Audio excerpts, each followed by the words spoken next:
Hai, selamat datang kembali dalam channel Belajar Bahasa Indonesia. Jangan lupa like dan subscribe.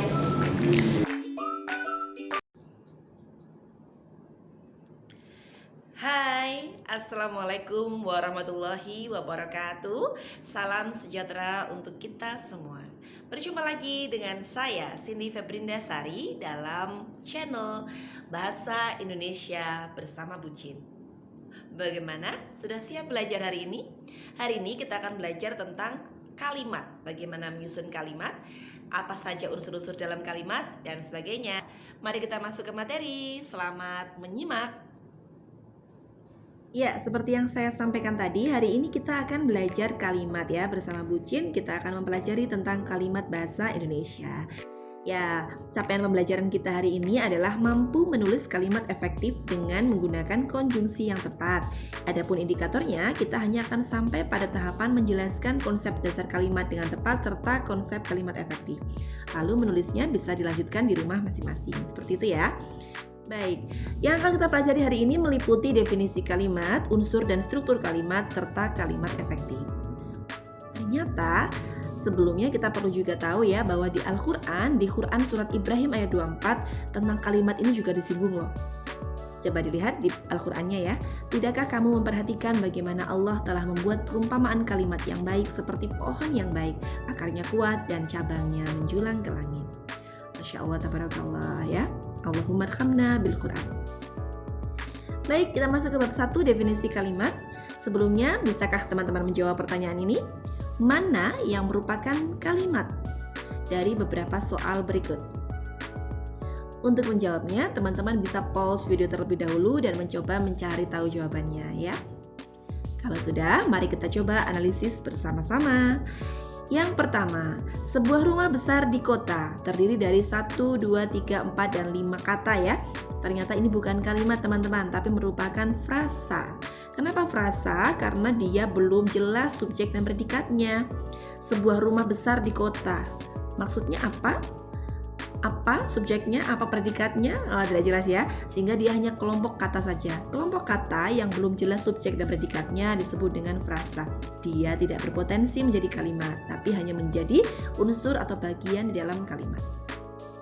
Begitu pula yang kedua, sedang membaca buku di perpustakaan. Siapa yang membaca buku? Siapa yang sedang membaca buku di perpustakaan? Nah, belum jelas ya, subjeknya tidak ada. Oleh karena itu, unsur ini belum memenuhi standar dari unsur kalimat minimalis karena belum ada subjeknya. Ya, baik. Lalu yang ketiga dan keempat ini apa? Yang ketiga ini adalah dia makan. Dia makan itu subjeknya adalah dia, makannya adalah predikat, sebagai predikat. Sudah ada subjek dan predikat. Dia sudah memenuhi unsur utama penyusun kalimat, yaitu subjek dan predikat. Tetapi di sini dia masih belum jelas nih sebagai kalimat. Kenapa? Karena belum ada tanda bacanya. Oleh karena itu ini merupakan klausa. Klausa adalah kelompok kata yang sudah berpotensi untuk menjadi kalimat. Nah, dia sudah memiliki unsur klausa sederhana, yaitu subjek dan predikat. Yang kedua juga sama, unsur klausa yang sudah ada subjeknya, sudah ada predikatnya, objeknya, bahkan ada keterangannya, tetapi dia belum membentuk kalimat. Lalu bagaimana kalimat itu? Nanti kita akan bahas selanjutnya ya. Menurut Darjo Wijoyo, kalimat ialah bagian terkecil dari suatu ujaran atau teks wacana yang mengungkapkan pikiran yang utuh secara ketatabahasaan. Ini juga sama dengan pendapat Alwi ya, bahwa menurut Alwi kalimat adalah satuan bahasa terkecil dalam wujud lisan maupun tulisan yang mengungkapkan pikiran yang utuh. Jadi kalimat itu sudah punya gagasan teman-teman, sudah punya makna, dan dia merupakan bagian terkecil dari teks atau wacana. Adapun unsur-unsur kalimat itu ada 5. Ada subjek, predikat, objek, pelengkap, dan keterangan. Beberapa unsur tersebut ada yang bisa hadir secara wajib, namun ada juga yang bisa hadir secara mana suka. Bagaimana contohnya? Mari kita lihat masing-masing unsurnya. Subjek. Subjek itu adalah salah satu fungsi di dalam kalimat yang merupakan bagian klausa yang menjadi pokok kalimat. Selain itu, subjek dapat pula disertai kata ini atau kata itu. Apabila dibuat pertanyaan, subjek dalam sebuah kalimat dapat dicari menggunakan kata tanya siapa untuk mencari subjek yang berupa orang atau sesuatu yang bernyawa. Bisa juga dicari dengan menggunakan kata tanya apa untuk mencari subjek yang bukan berupa nama orang atau bukan berupa orang atau sesuatu yang tidak bernyawa. Subjek dalam bahasa Indonesia biasanya berupa kata benda, kelompok kata benda, atau klausa, atau kita bisa sebut dengan nomina, frasa nominal, dan klausa. Namun tidak menutup kemungkinan bahwa subjek bisa juga berasal dari bentuk verba dan adjektiva.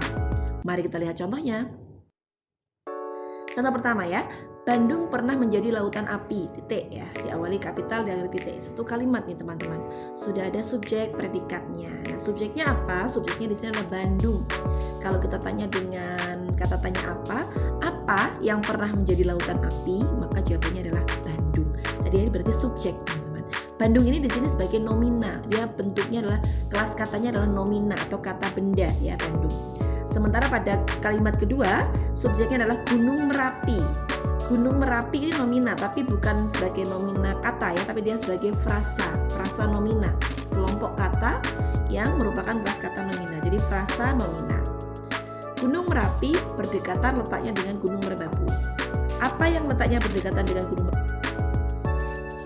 Ya, apa yang letaknya berdekatan dengan Gunung Merbabu? Jawabannya adalah Gunung Merapi ya. Yang ketiga adalah frasa nomina juga, tapi dia berupa klausa ya teman-teman ya. Dia frasa nomina tapi juga klausa ya. Gunung Krakatau yang pernah meletus tahun 1825 kini mulai terbatuk-batuk.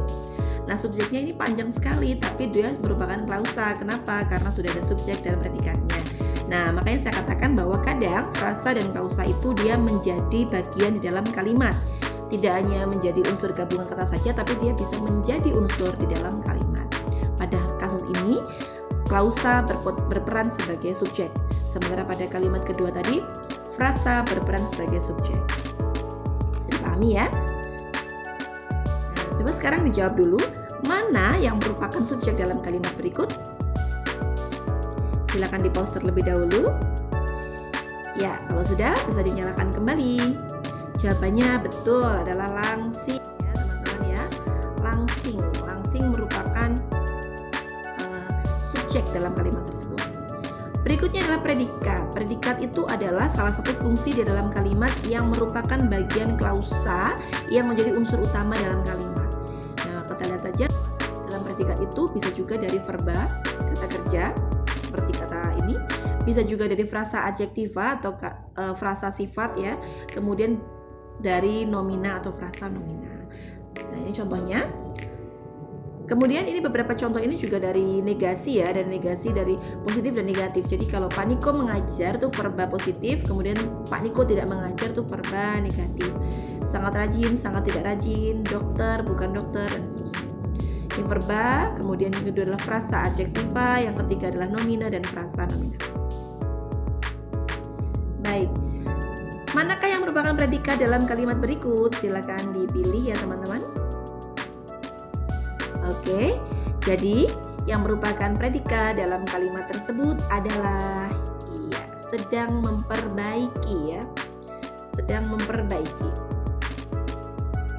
Nah, dia merupakan frasa verba. Luar biasa teman-teman. Berikutnya objek ya. Objek adalah salah satu fungsi dalam kalimat yang kehadirannya bergantung pada predikatnya ya. Bisa juga berupa nomina, bisa juga berupa klausa. Objek terdapat dalam kalimat yang predikatnya berupa verba transitif ya, pada kata atau kalimat dengan verba transitif atau verba yang membutuhkan objek. Ada juga verba intransitif yang tidak membutuhkan objek. Nanti kita lihat contohnya.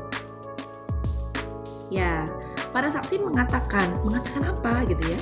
Mengatakan apa? Mengatakan bahwa semua bla bla bla bla bla. Nah, bahwa dan seterusnya tadi merupakan objek. Dia berupa klausa ya, ada subjek predikatnya juga di dalamnya.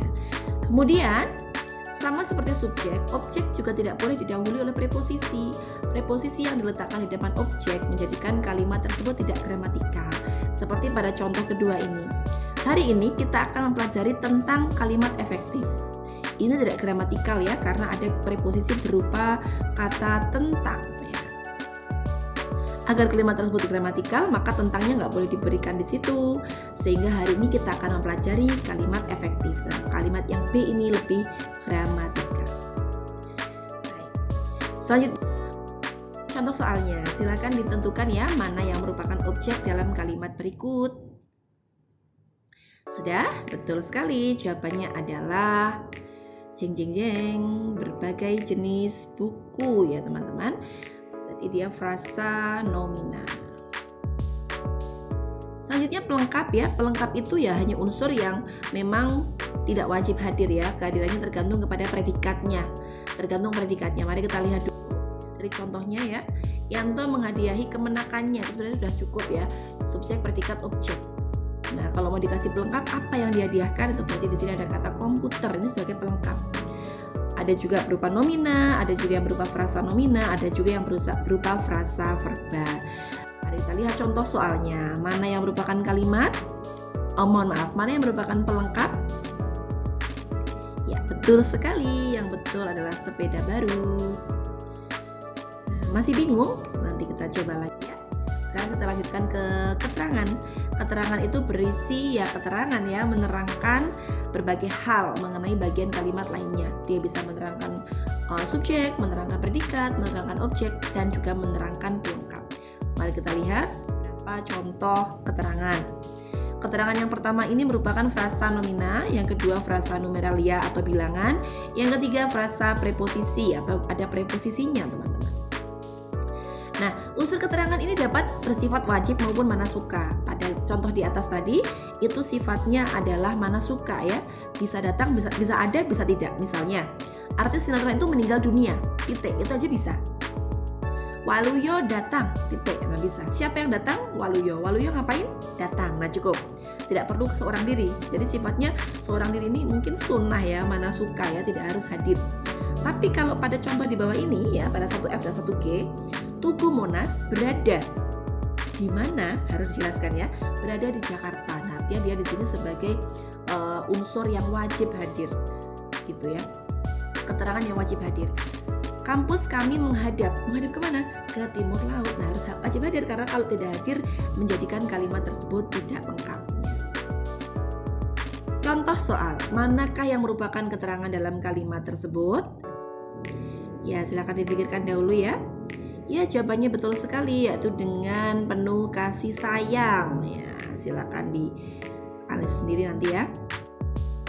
Baik, lalu struktur kalimat dasar ya teman-teman. Struktur kalimat dasar itu pada dasarnya adalah klausa paling sederhana itu adalah SP, subjek dan predikat. Jadi kalau klausa itu sudah memenuhi unsur subjek dan predikat, dia sudah berpotensi menjadi kalimat ya. Ya, seperti ini misalnya.